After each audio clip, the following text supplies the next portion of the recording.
هو من توحدت المواقف الأيديولوجية في جنازته وبكت لأجله الحشود وأطلقت الشعارات مقاومة لحظة فقدانه. كيف لا وهو من كان حاضرا بقوة في كل الزوابع السياسية، من ضرب النضال ضد المستعمر إلى واجهة العمل الحكومي وصولا إلى صف المعارضة. باقتضاب مخل هو رجل الطليعة بامتياز، عبد الرحيم بوعبيد. في وقت كان الخطابي يقود ثورة مسلحة في الريف، وبعد 9 أشهر فقط من معركة أنوال الشهيرة كان ميلاد عبد الرحيم بوعبيد في 23 مارس من عام 22 900 وألف بمدينة سلا. انتماؤه لأسرة متواضعة لم يمنعه من الالتحاق بمدرسة أبناء الأعيان. يقول بوعبيد عن هذه المرحلة: كنت أواجه تفوقهم على صعيد اللبس والمظهر بالكد والاجتهاد. اجتهاده سيقوده إلى الرباط، حيث سيحصل على شهادة الدروس الثانوية من إعدادية مولاي يوسف. هناك سيلتقي بمن سيكون رفيق دربه لسنوات طويلة، المهدي بن بركة. ب18 من عمره سيعين عبد الرحيم بوعبيد كمعلم في مدرسة اللمطيين بفاس. وخلال هذه المرحلة لم تكن تجربة بوعبيد تقتصر على الوظيفة التعليمية فقط، بل حملت في طياتها أبعادا نضالية. مع مطلع الأربعينات بدأ التنسيق بين الشمال والجنوب من أجل توحيد المواقف والجهود ضد السياسات الاستعمارية.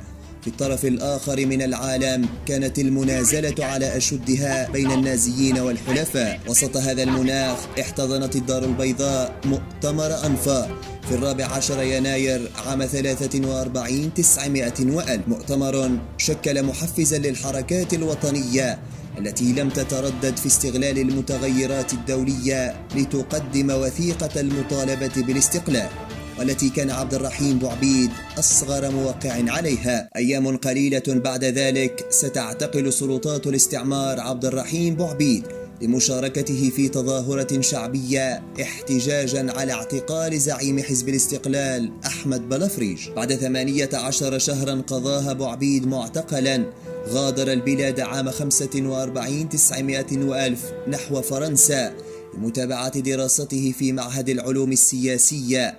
خلال هذه الفترة سهر بوعبيد على توسيع تنظيمات حزب الاستقلال.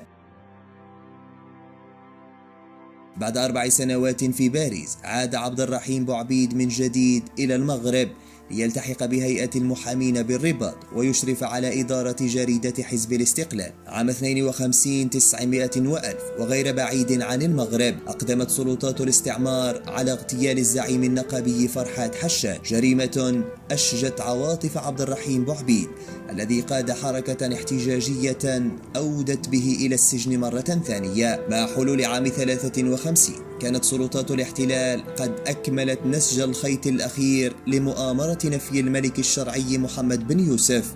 ملامح الوضع العام بالمغرب كانت تنذر بمنعطف خطير. لتهدئة الأوضاع استبدلت سلطات الاحتلال المقيم العام بالمغرب، الذي أفرج عن عبد الرحيم بوعبيد عام 54 900 وألف، حيث سيسافر مجددا إلى فرنسا ويمكث هناك حتى بداية مفاوضات إكس لبان التي سيكون حاضرا فيها. خلال هذه المفاوضات سيدرس بوعبيد جنبا إلى جنب رفقة ولي العهد المقترحات التي سيوقع عليها السلطان محمد بن يوسف. وقبل هذا بأيام كان بوعبيد قد زاره في جزيرة مدغشقر من أجل توحيد وتنسيق المواقف. تحقق استقلال المغرب وبدأ توزيع الحقائب الوزارية، ولم يكن للسلطان محمد بن يوسف ليعين كفاءة غير عبد الرحيم بوعبيد كوزير وسفير للمغرب في باريس. استمر بوعبيد في عمله كوزير للدولة في حكومة بارك البكاية الثانية، ثم كوزير للاقتصاد في حكومتي أحمد بلفريج وعبد الله إبراهيم.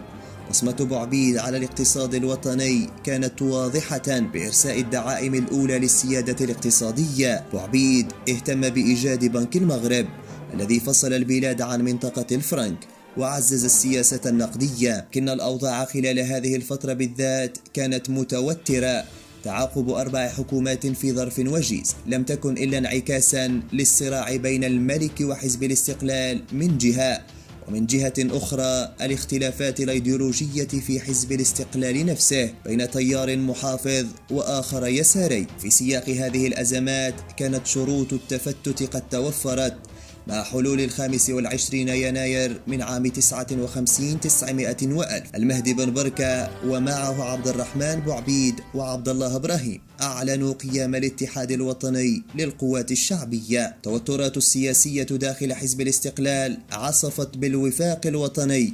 بوعبيد الذي كان بالأمس في واجهة السلطة أصبح اليوم مع رفاقه في المعارضة بعد إقالة حكومة عبد الله إبراهيم. أشهر قليلة ستدخل البلاد منعطفا جديدا بعد وفاة محمد الخامس وتولي الحسن الثاني العرش. صراع على الواجهات وتعارض في التوجهات بين الملك وحزب بوعبيد الذي عارض أول مشروع للدستور وقاد حملات تدعو إلى مقاطعته. المناخ السياسي في مغرب الستينات كان على أحر من الجمر.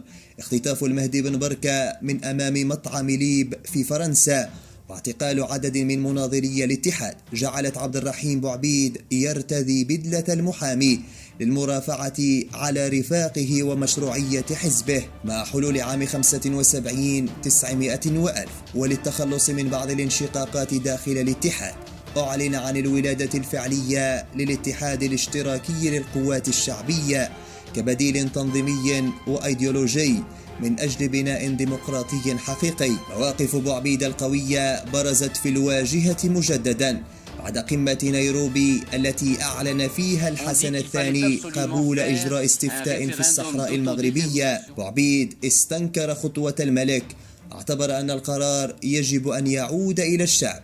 خطوة مثل هذه لم تكن لتمر على الحسن الثاني مرور الكرام.